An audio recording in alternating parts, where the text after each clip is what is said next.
Kaya mukhang hindi lang ito pala dyan ang mababawas sa alyansa. Oo. At meron pa bang iba? Pero ang gulo ng sitwasyon, ha? Mukhang marami pang gustong kumalas. Di ba, sabi ko nga sa iyo noong nakaraan, meron ngayon mga kumakandidato na bahagi ng alyansa na nagkakanya-kanya na, Kuya Benny. Yun ang impormasyon lang naman natin. Mula nung nangyari sa dating Pangulong Duterte yon, wala na silang parang yung buo na sila yung magkakasama at iniiwasan na nila ngayon ang parte ng Mindanao at ilang lugar sa Bisaya. Kasi lalo na nga po, pag-identified nila na baluarte ng mga Duterte, hindi makapagkampanya itong grupo ng alyansa ng Bagong Pilipinas. Kilala mo ba yung dalawa pa na in the coming days baka kasi ito hindi pa naman direktang nagsasabi. Pero medyo may ganon. pahiwatig lang. Ito, maintindihan mo kung bakit eh. Sino yan? Una, Senador Pia Cayetano. Oy, Maintindihan alam mo? naman natin, yes. Maintindihan mo kasi kapatid niya si Alan. Oo. Yung Na Alan talagang Cayetano super naman. supporter. Oo, supporter. Oo. So, understandable. kinakanta-kanta ko pa naman yan. No? Alin? Yung Pia Cayetano. Di ba pwedeng Dante Marcoleta? Ha? Palitan mo na yan. Hindi ba yung tono ngayon eh? Palitan mo na. Ay, nako. Sino pa yung isa? Sino pa yung isa? Magagalit si Kong Dante dyan eh. Bakit siya na kinakanta mo? Hindi, naalala ko lang naman. Ano kinakanta? Ano May LSS eh, yung lasong syndrome. Ang inakanta-kanta ko kasi, pambansang simang, kampante, kay Dante. Ayun, dapat. Ayun dapat. Number 38 sa balota. Ayaw ko na nung Pia kayo, tano. Ano eh? Dante na. Ay, ano sa, ganun ba? Sino pa yung isa? Yung pangalawa. Isa pa lang yung nabanggit mo eh. Eto naman. Kasi ito naman, yung mga kapamilya niya, una na nagsabi na parang hindi maganda yung Hindi ginawa. maganda yung ginawa. Okay. Nag-umpisa sa tatay. Tatay, Oo. asawa, Asawa. anak. Oh. Ito, anak din. Oo. Kami- Tatay, nanay, tapos yung anak. Oo. Tapos ngayon, Eto na. anak din. Baka daw, ito pa naman, hindi pa naman official. Ha? Oo, hindi pa naman. Ito'y sinasabi lang ng iba. Kumbaga kaya pa kunin sa Cebu de Macho yan. Ito si Congresswoman Camille Villar.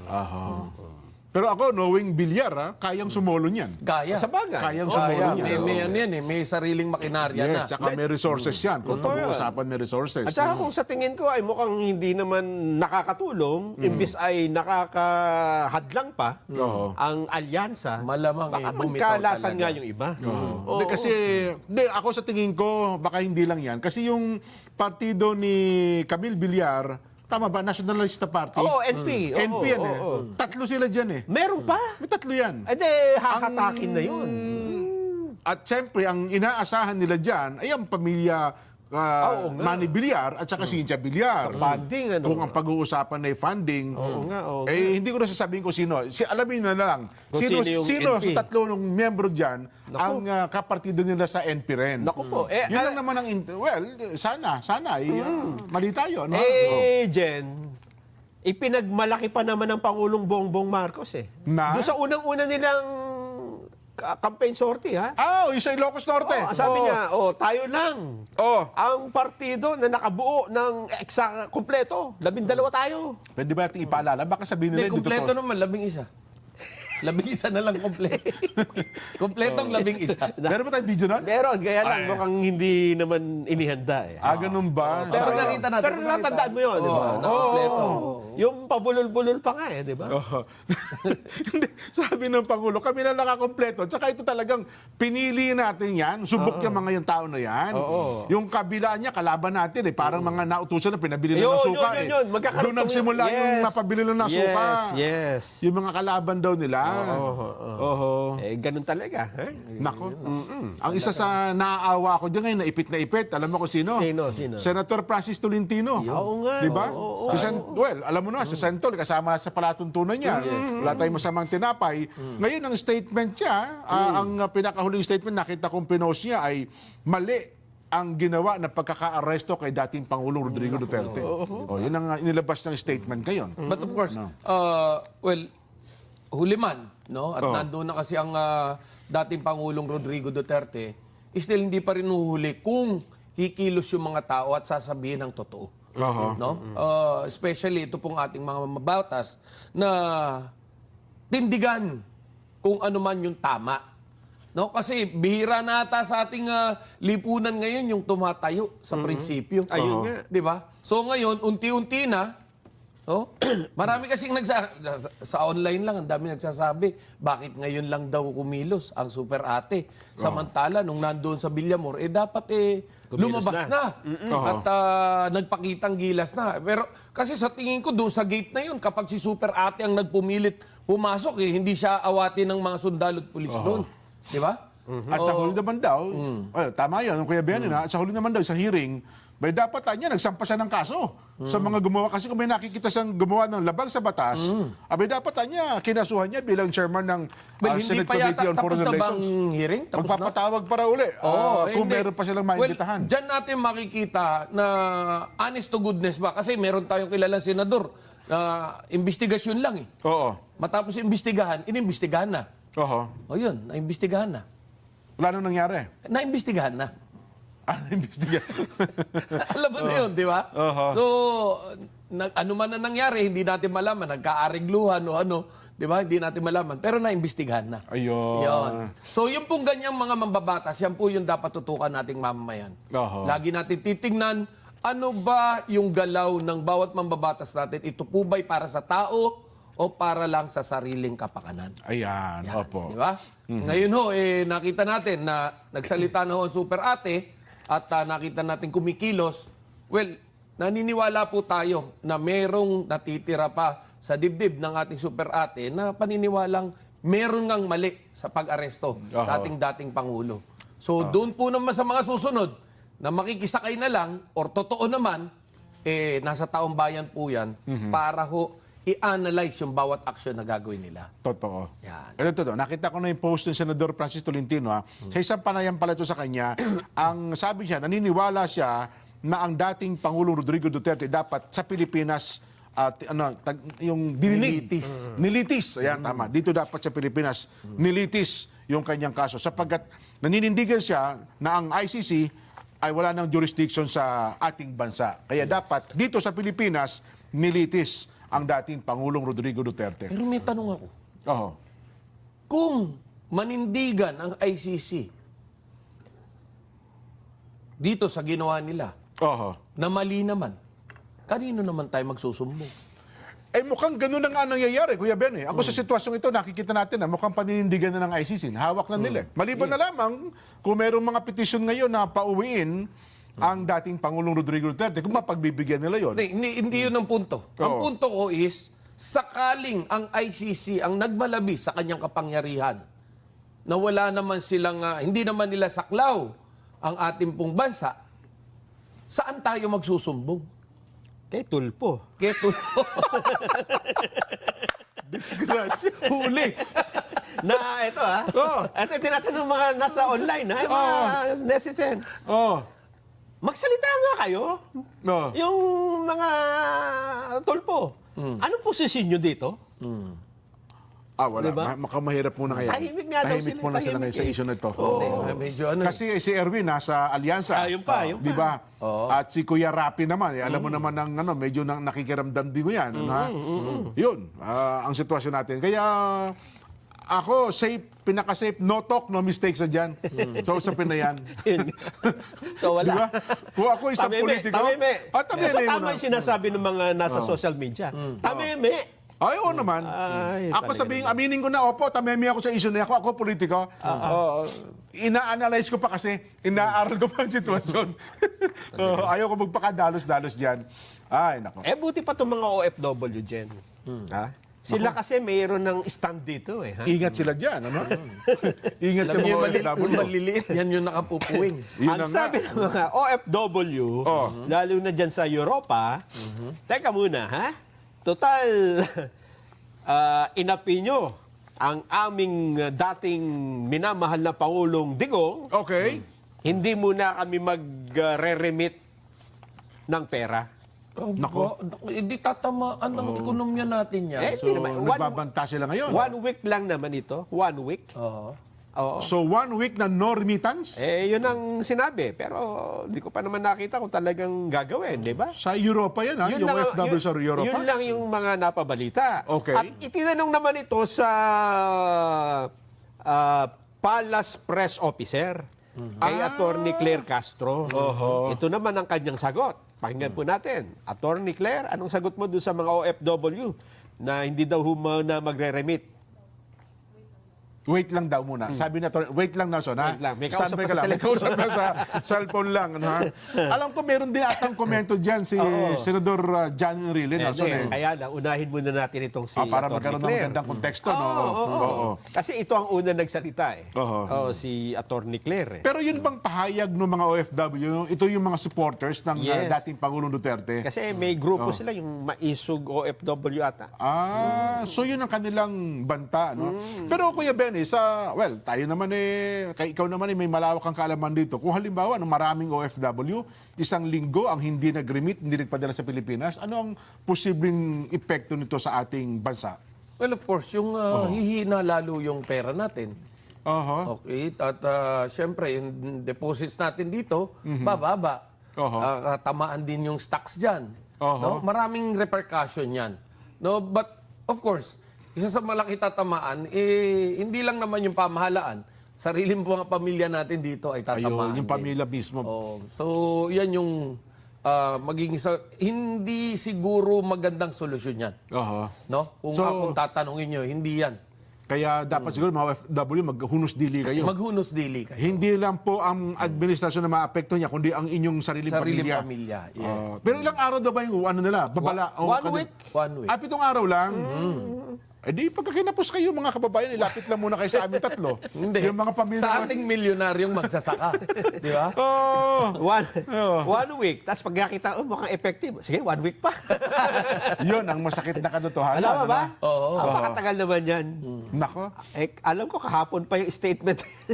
Pero yun ba yung statement bang yan nag-snowball, ibig sabihin kasi OFW sa Europa yan Di ba? Kung makikita mo kasi dyan yung mga OFW, talagang sila Yung pagkakaisa. Oo, Nandun. voluntarily nagpunta. Ang lalayo na pinagmulan. Oo. Gano'n na yung magtiis sila ng isang linggo. Dyan, di ba? Ayun. O kaya, siyempre, sabihin nila, paano yung pamilya yung rito? Hindi man natin alam kung nakapagpadala na nung mga nakaraan, di ba? Oo. O kaya, padala na ako ngayon kasi next week hindi na. Oo. Nako. Oo.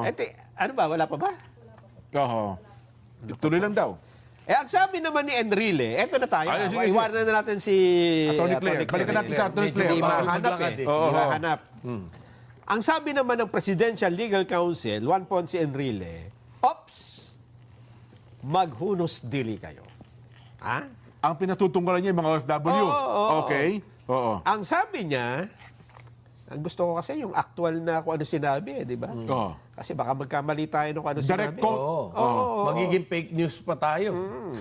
At maraming nagkakamali dyan, ha? Meron ba tayong boss yata ni JP Walang boses yan. Kasi wala post ba? lang ito. Post lang ba? Okay. Ayan, no? This is a humble, unsolicited reminder to our social and political leaders.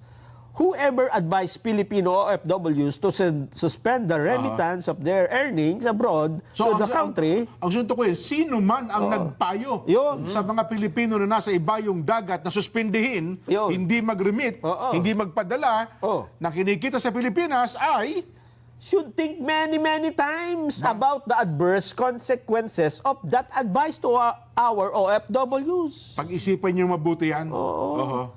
As I said before, for every action, there is always a possible counteraction. Oo. If such an advice is followed by some OFWs, what will happen? Should Congress, for instance, retaliate and cancel or also suspend the tax privileges of the OFWs that follow the advice? Nako. The Para mas mabigat ata yung payo ni Manong Johnny. The OFWs are income tax free on their earnings abroad. They do not pay travel taxes. They do not pay airport fees. They are exempt from documentary stamp taxes on their remittances. And they are also exempt from filing income tax returns. Dyan, ako naman, di ba, kung katarungan ng pag-iisipan mo, Oo. doon sa ibang bansa niya, di ba, Totoo. doon niya pinagpaguran, at ang alam ko, nagpapal din sila ng tax doon, sisingilin mo muna ng buwis yung OFW na nasa ibang dagat. Oo, Parang global unfair taxation. Naman, di ba? Oo. Unfair naman yan, Manong Enrile. In addition, they have to have passport to be able to work as OFW.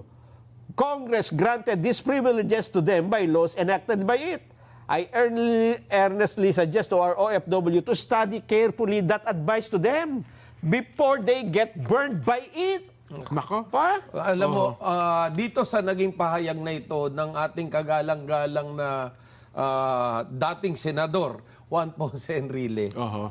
well, I don't think maganda na salubungin natin ng init ng ulo, yung init din ng ulo ng ating mga kababayan.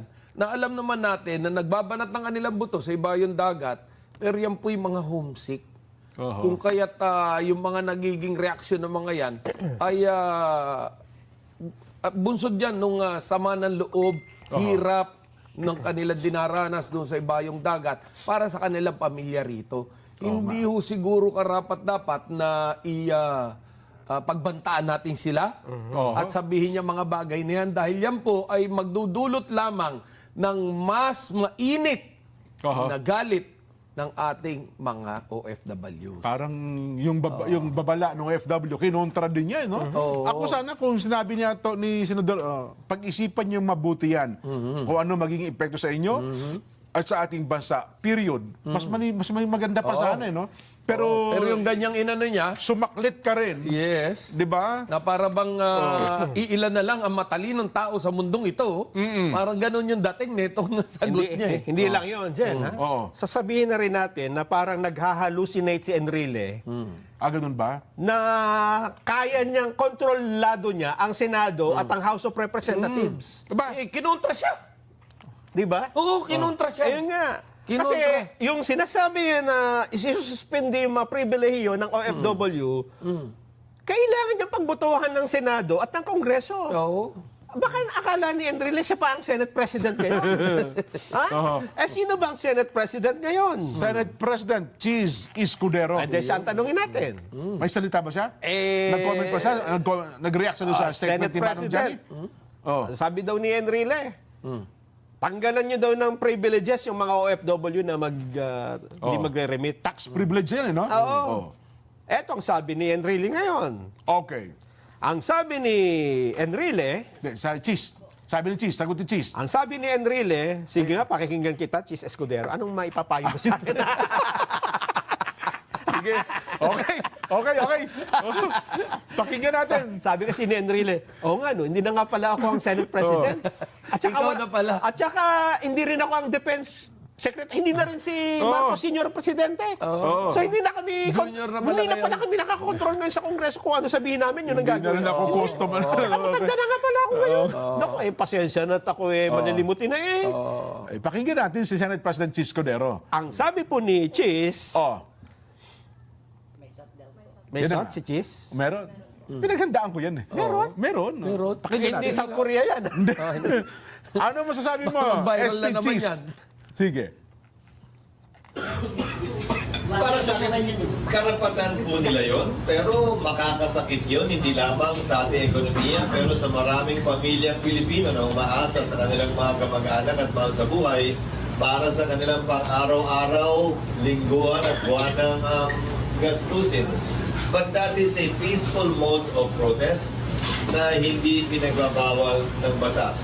Kanya nga lang, siyempre, makaka-apekto yun sa ekonomiya at personal na mga pangailangan ng marami sa ating kababayan.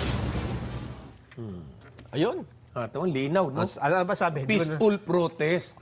Di ba? Kung baga, karapatan yan. Isang uri ng pagpapahayag. Bagay. At saka hindi siya sumang-ayon dun sa mga suggestion ni Enrile.